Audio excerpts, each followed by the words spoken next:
വിളംബര ജാഥ നടത്തി. സെപ്റ്റംബർ 1 CPI നടത്തുന്ന ദേശീയ പ്രക്ഷോഭത്തിന്റെ ഭാഗമായാണ് വിളംബര ജാഥ നടത്തിയത്. CPI തേവലക്കര ലോക്കൽ കമ്മിറ്റിയാണ് ജാഥ നടത്തിയത്.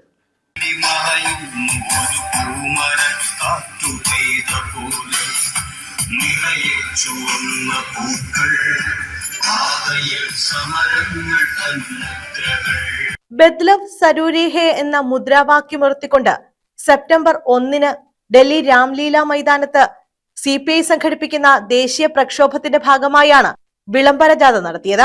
തേവലക്കര ലോക്കൽ കമ്മിറ്റിയുടെ നേതൃത്വത്തിൽ കൂഴംകുളം മുക്കിലാണ് വിളംബര ജാഥ നടന്നത്. CPI ചവറ മണ്ഡലം സെക്രട്ടേറിയറ്റ് അംഗം എസ് സോമൻ ഉദ്ഘാടനം ചെയ്തു.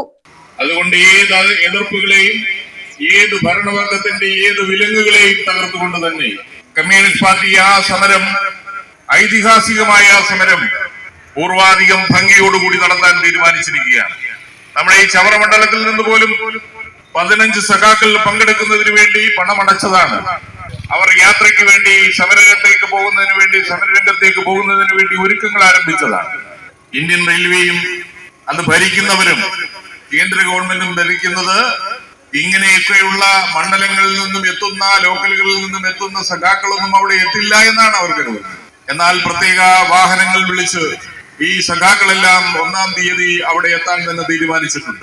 അങ്ങനെ ആ ഐതിഹാസിക സമാജത്തിലേക്ക് ഈ നാടിനെ മുഴുവൻ കൂട്ടിയോജിപ്പിക്കുന്ന പ്രവർത്തനമാണ് ഈ സന്ദേശ ജാഥയിലൂടെ തേവലക്കര സൗത്ത് ലോക്കൽ കമ്മിറ്റി നടത്തിയത്. സമാപന സമ്മേളനം CPI ജില്ലാ എക്സിക്യൂട്ടീവ് അംഗം ഐ ഷിഹാബ് ഉദ്ഘാടനം ചെയ്തു. CPI ജില്ലാ കൌൺസിൽ അംഗം അഡ്വക്കേറ്റ് ഷാജി എസ് പള്ളിപ്പാടൻ, മണ്ഡലം committee assistant secretary Jyothish Kumar, മണ്ഡലം കമ്മിറ്റി അംഗങ്ങളായ രാജീവൻ, അശോകൻ, സാബു തുടങ്ങിയവർ പങ്കെടുത്തു. P ശിവൻ ജാഥ ക്യാപ്റ്റനും ബുഷ്ര വൈസ് ക്യാപ്റ്റനും അമൽ സത്യശീലൻ ഡയറക്ടറുമായിരുന്ന ജാഥയ്ക്ക് വിവിധ കേന്ദ്രങ്ങളിൽ സ്വീകരണം നൽകി. ഇവിടെ ഇങ്ങനെയൊരു ജാഥ സംഘടിപ്പിക്കുവാൻ സംസ്ഥാനത്തുടനീളം എല്ലാ ലോക്കൽ കമ്മിറ്റികളുടെയും നേതൃത്വത്തിൽ ജാഥ നടക്കുകയാണ്. ദേശീയ പ്രക്ഷോഭവുമായി ബന്ധപ്പെട്ട് കേന്ദ്ര ഗവൺമെന്റ് നടത്തുന്ന തെറ്റായ നയങ്ങൾക്കെതിരെ പ്രതിഷേധിക്കുവാനാണ് കമ്മ്യൂണിസ്റ്റ് പാർട്ടി ഇങ്ങനെയൊരു പ്രക്ഷോഭ സമര പരിപാടി സംഘടിപ്പിച്ചിട്ടുള്ളത്. ഇവിടെ സൂചിപ്പിച്ചു, CPIയുടെ പ്രക്ഷോഭ പരിപാടിയുമായി ബന്ധപ്പെട്ട് ഇവിടുത്തെ സഖാക്കൾക്ക് പോകുന്നതിന് വേണ്ടി ബുക്ക് ചെയ്ത ട്രെയിൻ പോലും റദ്ദാക്കിക്കൊണ്ട് കേന്ദ്ര ഗവൺമെന്റ് ഈ സമരത്തെ അടിച്ചമർത്താൻ ശ്രമിക്കുകയാണ്. അങ്ങനെ തളരുന്നവരും തകരുന്നവരുമല്ല CPI. ഇവിടെ തീരുമാനിച്ചതിലധികം ആളുകൾ ഡൽഹിയിലേക്ക് മാർച്ച് ചെയ്യും. നരേന്ദ്രമോദിയുടെ കോട്ടകൊത്തളങ്ങളിലാക്കുന്ന തരത്തിലുള്ള വലിയ ന്യൂസ് ബ്യൂറോ ചവറ.